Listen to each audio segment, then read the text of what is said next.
રાજ્યભરમાં ચોમાસાની સિઝનને 1 મહિના જેટલો સમય થઈ ચૂક્યો છે અને આમ છતાં સાબરકાંઠાના અનેક વિસ્તારમાં વાવેતરમાં ઘટાડો જોવા મળી રહ્યો છે।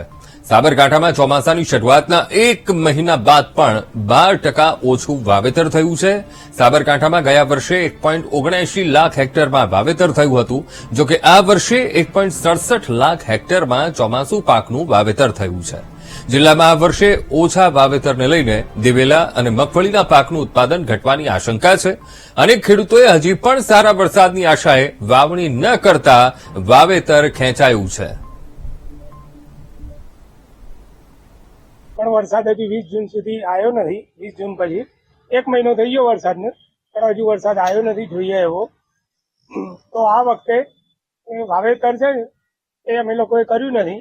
ખેડૂત મિત્રો ચાહ્યું છે કે ભાઈ આ વખતે વરસાદ આવે, સારો વરસાદ પડે અને બધી વાવણી થાય, પણ વરસાદ હજુની હિંમત છે।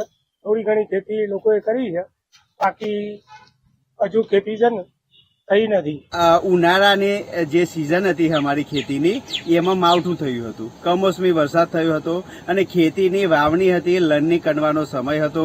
એ સમયે કમોસમી વરસાદ પડવાના કારણે પાક નિષ્ફળ ગયો હતો અને હાલની અંદર અમે ખેતી પણ કરી નથી। ઘણા ખેડૂતો એવા છે કે ખેતીથી અળગા રહ્યા છે, ખેતી કરી ચૂક્યા નથી અને હાલમાં ખેતી લાયક જે જમીન ખેડવાની હોય તો વરસાદ નથી, તો વરસાદ વગર ખેડૂતો શું કરી શકે?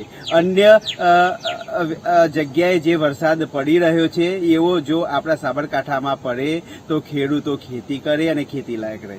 આ વર્ષે વરસાદ ઓછો પડવાથી અમે ખેડૂત મિત્રોએ કપાસ, મગફળી, સોયાબીન જેવા પાકો વાવી શક્યા નથી। અમે કુદરત પાસે એવી આશા રાખીએ છીએ કે સારો વરસાદ પડે અને અમે ખેતી કરીએ। સાબરકાંઠા જિલ્લામાં નોર્મલ વાવેતર વિસ્તાર 2,31,231 હેક્ટર છે। તે પૈકી ગત 2023-24માં આજની તારીખ સુધીમાં અંદાજે 70% વાવેતર એટલે કે 1,79,000 હેક્ટરમાં વાવેતર થઈ ચૂક્યું હતું। તેની સામે આ સાલ 72% વાવેતર થઈ ચૂક્યું છે, જે એટલે કે 1,67,000 હેક્ટરમાં વાવેતર થઈ ચૂક્યું છે। હવે વાવેતર વિસ્તારની વાત કરીએ તો ગઈ સાલ કરતાં અત્યાર સુધીમાં 10 થી 12,000 હેક્ટરમાં વાવેતર ઓછું થયું છે।